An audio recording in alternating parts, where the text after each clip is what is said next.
You're a killer. Screaming that, my mother-in-law attacked me. Instinctively dodging. She then violently struck the door of the hospital room. This is a hospital. And I had just been called here by my mother-in-law because my husband was hospitalized after a traffic accident and needed me to rush over. What does this behavior mean? What on earth happened? What do you mean by this? I shouted that, keeping my distance from her. You pushed my son towards the road, didn't you? Stunned by her accusation, I clenched my stomach and vehemently denied it. I did nothing of the sort. Who told you such nonsense? At my words, my mother-in-law smirked. Just as I was pondering why, a voice came from behind me. It was me. Talking about nonsense after pushing someone, how can you even say that? It was my husband, speaking from the bed. His legs were bandaged. And he looked at me with utter contempt. My name is Heather, a 27-year-old housewife. Before getting married, I worked as an office clerk in a small company. And I met Nick through a friend's introduction. Nick worked in a company in the same industry, and we hit it off talking about work. After a while, Nick made his move and we got married. And I quit my job to move closer to him. Since Nick was living with his parents, we needed to find a new place for the two of us. However, we couldn't find a satisfying apartment, and soon after the marriage, Nick said, I didn't want to say this so soon, but I was hoping we could live with my mother, who is ill, at my parents' house. Of course, if we could find a great place, that would be best. But she's not forcing us, she'd be happy if we could stay. So please, this is tough, but okay, right? Seeing this, I realized Nick had always intended to bring me to live with his mother. Thinking he was considering my feelings, he didn't force cohabitation immediately. I was anxious about living with my mother-in-law right after getting married. However, when we went to his parents' house to announce our marriage, I got the impression that she was a kind and cheerful person. Moreover, their house had a great location and was impressive. I told Nick, I understand. But I still don't know much about your mother or the house. So please, give me plenty of advice on housework and chores at the beginning. Nick replied with a smile, of course. We promised to work together. I agreed to the cohabitation. And my mother-in-law said warmly after we started living together, don't be so tense, Heather. For me, you are like a daughter. Just relax. Since she wasn't in good health, I mostly took care of the housework. Their house was large and cleaning was a chore. But I worked hard to keep it clean every day. I also cooked eagerly for my mother-in-law, and she seemed to enjoy every meal, always saying, the food Heather makes is delicious. I am so happy to have you as my daughter-in-law. This gradually eased my tension. But then something happened that made me anxious about living with my mother-in-law. One day, as usual, I served dinner and she commented after tasting it, the flavor is a bit strong today. It was meat and potatoes. And I hadn't changed the seasoning. Puzzled, I apologized. I'm sorry, perhaps I added too much salt today. She replied, don't worry. It's tasty. Relieved, I thought maybe fatigue was affecting my cooking, as I had read somewhere that tiredness can make flavors stronger. Maybe I'm just tired. I'll go to sleep early today. I muttered to myself and went to bed early. However, from that day on, every time I served a meal, she would become grumpy, which had never happened before. Mealtimes became distressing, and I started to feel anxious. A few days later, she burst out, Eating such strong flavored food will make me sick. Are you trying to shorten my life?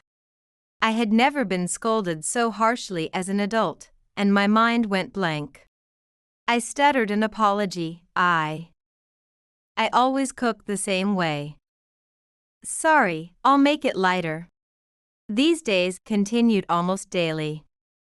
At that time, I felt that since I was living there at her grace, I had to listen to her or I might be kicked out. Without a next house lined up, it would be a disaster, so I resolved to save up for moving funds and decided to study cooking for my own benefit. I started researching online, bought books on low-salt cooking, and learned to make meals with less salt and balanced nutrition, considering my mother-in-law's health. But despite my efforts, her comments became harsher. A woman who can only cook like this is worthless. You are disqualified as a bride. From then on, my mother-in-law seemed to check on my actions more and more. After I cleaned the floor, she would rub it with her finger and say, "The cleanliness is about 60 points. It's mediocre. Maybe you should clean it again." Even when going to the store or a supermarket, she would start fretting. "Don't leave me alone. Planning to run away, aren't you?" Every time I went out, I reassured her I would never run away. "Please calm down." However, my persuasion was in vain for a while, and I couldn't earn my mother-in-law's trust. She began watching me around the clock. Because of this, I had absolutely no time or freedom for myself. However, this all abruptly came to an end a few months later. One day, my mother-in-law said with a smile, "Heather, I've decided I won't comment on your actions anymore. It makes both of us uncomfortable and awkward." I was bewildered and responded, "Really? I'm glad to have earned your trust." Although I was relieved, I couldn't genuinely be happy because of her previous intense scrutiny.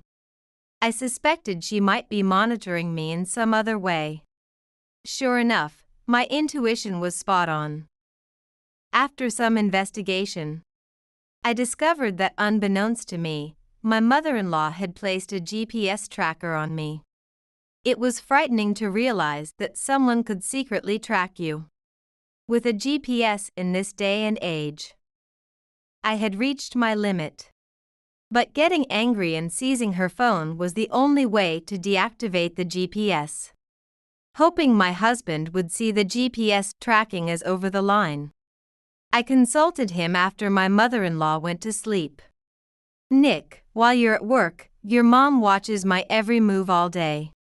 Even though I used to be praised for my housework, recently I've been scored on my cleaning and cooking. And sometimes she verbally abuses me. I've been trying just as hard as before. And now with the GPS tracking me all day, I really can't rest and it's tough."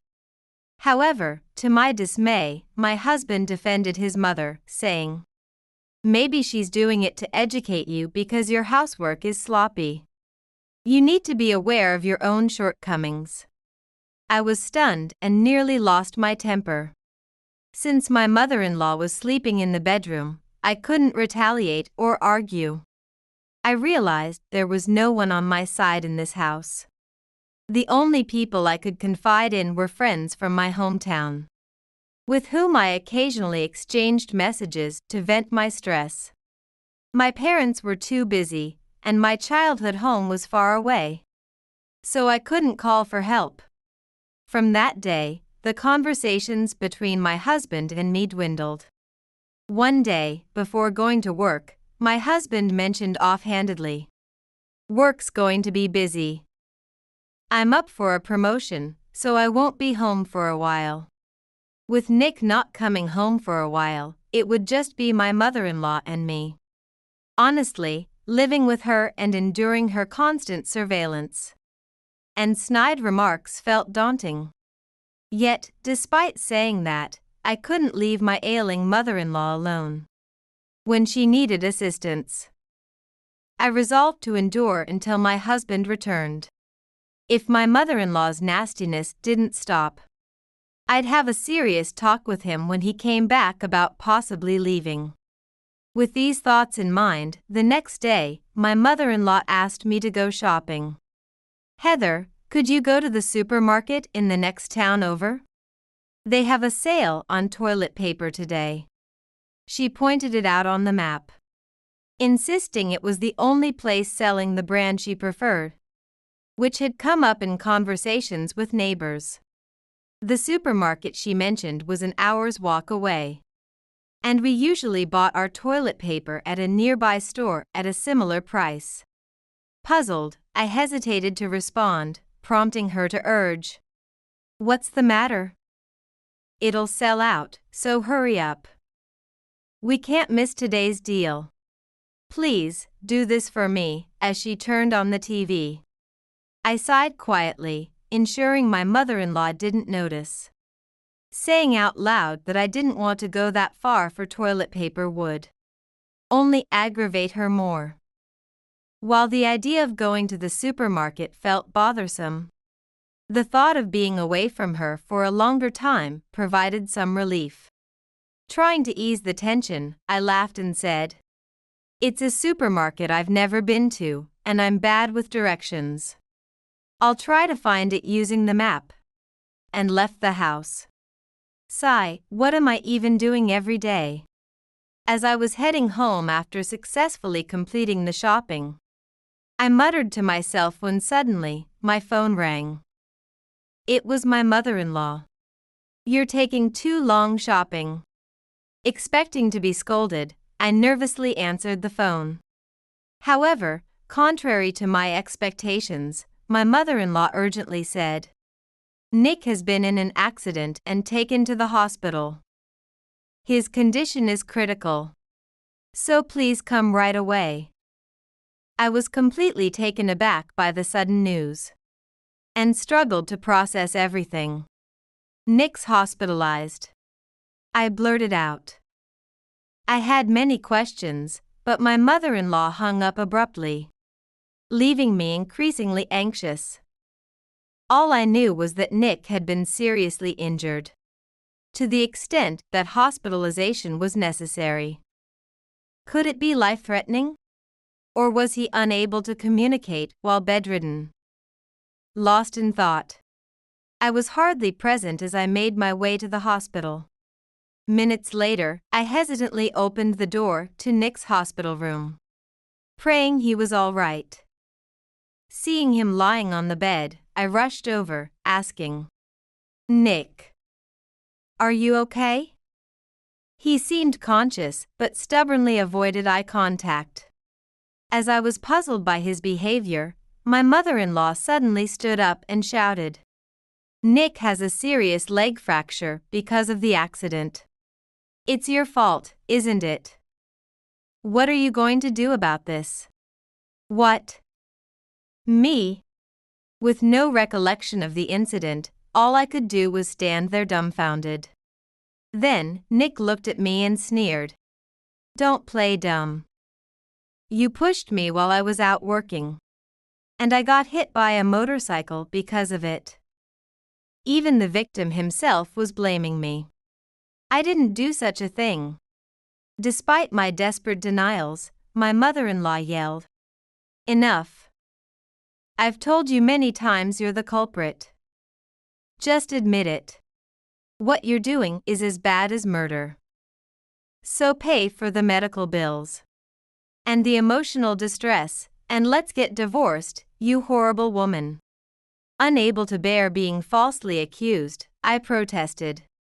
"Wait. There's no way I did anything. I wasn't even there.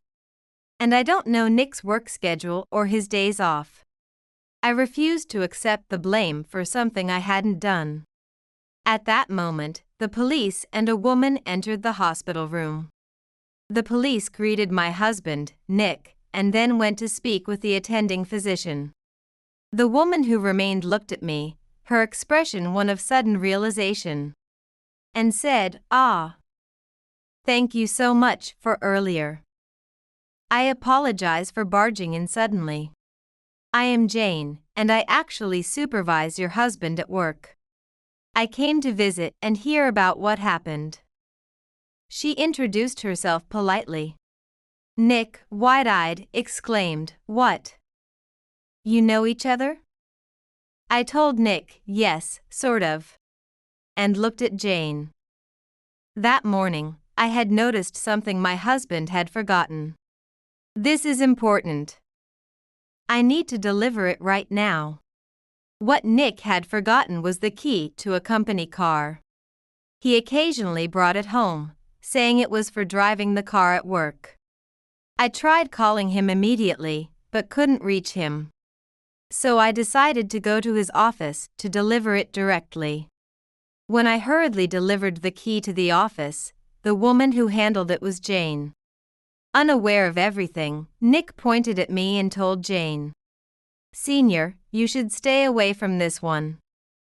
She's really the worst kind of terrible person." Jane, unfazed, asked Nick, "Why do you think so?" Nick then became frantic, saying, "Because I got seriously injured, and it's all her fault. I was out on a field visit when she suddenly pushed me from behind, causing me to stumble into the road and ultimately get hit by a motorcycle." Jane responded, "I see, that's unfortunate." Then Nick added, "Right? It was around noon, and I was looking up where to eat lunch. But then this happened, just terrible," and began to seek sympathy from Jane. However, Jane's expression suddenly hardened, and she glared at Nick. "That's strange. Your wife was at our workplace at that time. She had come to deliver the company car key you forgot. That story doesn't add up." Jane continued sternly, "Moreover, isn't this key a duplicate you made? All keys for the company cars are accounted for. There are no records of this car having two keys. This key shouldn't even exist. So why was it at your house?" Nick's face turned pale, and he stammered, "Huh? Maybe. I hit my head in the accident, so my memory might be mixed up. I really don't remember anything about the key. Could you maybe ask someone from General Affairs instead?" he said, nervously looking at Jane. Jane firmly replied, "I won't let you say you don't remember. Discovering a duplicated key is a serious issue for the company. It's not like we came to talk to you without investigating. We already have information from Amy in General Affairs." Hearing this, Nick suddenly looked shocked and blurted out, "Please stop, my wife is here. I admit I made the duplicate." Feeling suspicious, I requested, "Could you please tell me more about this?" "Thank you." Jane agreed. "I understand. It might be painful for you. But I think it's a sin to hide the truth from those who should hear it. Actually, your husband duplicated the key and used the company car for a secret meeting with Amy. I processed the situation and confronted Nick. What? You were cheating?" Nick continued to make excuses. "No, maybe someone was using the car pretending to be me. Maybe they put the key in my bag to frame me." Nick looked smug as if he had thought of a clever excuse, but Jane sighed. "We checked the dashcam footage. And it's clear that you and Amy were getting along well in the car. Should we show it to your wife too?" Faced with undeniable evidence, Nick clenched his teeth and, after a deep sigh, admitted to the affair. Jane told him, "We will inform you about your punishment later. But don't expect a promotion, rather, prepare for a demotion." In a panic, Nick pleaded, "Jane, Senior. Please, not a demotion. I will have medical expenses. Look at my legs." But Jane remained unyielding. The fact that you used the company car for an affair and that your legs are broken are unrelated. At that moment, the police returned to the room. Sorry for the delay. We were conducting an investigation. And it's true that Nick was pushed onto the road and has a broken leg. The police explained. Nick, who had been crying just moments before, suddenly perked up. See? It's true that my wife pushed me. Look, Heather. You better tell the truth now. Lying will only make it worse, he said, pointing at me and laughing. The police, looking puzzled at Nick, said, I never said your wife pushed you. We've identified the perpetrator from the surveillance camera footage. Suddenly, my mother-in-law began to fidget conspicuously. Well, there's no need to check the camera footage. When my own son says Heather pushed him, that's the best evidence, isn't it? She said, laughing exaggeratedly to the police. The police responded seriously to my mother-in-law. Ma'am, don't play dumb. We have video evidence that it was you who pushed your son. It appears he was hit by a motorcycle immediately after being pushed. So he wouldn't have had a chance to see who it was. We need to confirm this with your son too. Realizing she could no longer escape, my mother-in-law defiantly admitted, yes, I pushed my son. So what? Unable to contain my anger, I coldly accused her. How could you cause an accident to your own child and then blame me? That's truly despicable. My mother-in-law, unfazed, replied. Because I didn't want to get caught.